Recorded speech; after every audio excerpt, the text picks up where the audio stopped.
Wait, buti. Halos tatlong gabi na ganito ang nangyayari sa kanya. Sabit ang gabi ay takot na takot siya. Hindi naman masabi ni Ana ang dahilan. Minsan ay tulala na lamang siya.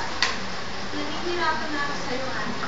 Ay, sasakit na gabi para matakot ka. Kausapin mo si Mama. Sabihin mo sa akin kung ano yun. Mama kaawang bagis na siya. Bernardo, ang anak ko sinusumpong na naman. Tawag na ina sa asawa. Sinusumpong na naman ba? Sabi ng ama habang papasok ng hihingay. Saan ka dyan? Wala ka na sa tabi ko ng single si Ana. Pagtatakambang din ng ina sa kanyang asawa. Uminom ako ng tubig sa baba. Sandali at papalit. Uminom ako ng tubig sa baba, sandali. At papalit na ng mami ko ang kanyang tawag. Siyang tinatawag ka. Sagot ni Bernardo. Matulog ka na, Ana. Nahihirapan na ang mama ko sa iyo. Sabi ng ama ni Ana. Habang nakatingin sa ama si Ana ay makikita sa mukha ang takot sa mata ni Ana. Nag-iwan na si Ana at natulog na ng lahat kasama ng nungis at yabag ng paa ni Ana.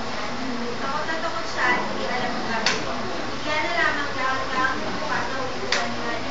Tanging liwanag lang ang kanyang nakikita. Nilapitan siya ng liwanag at pinagkakaroon niya. May marinig na maligos ang niya ay lali-lali ang pagkakasama. May dalang ulan. Dahan-dahan niyang binuksan ang pintuan. Nakita niya ang liwanag na sinasabi niya. Tinapat niya ang flashlight sa lalaki na ito. At tingin ay halos hindi makapaniwala ang ina ni Ana. Nakita ito at sasabi niya lamang. Kaya nakapala wala sa tabi ko. Bernardo. Kasi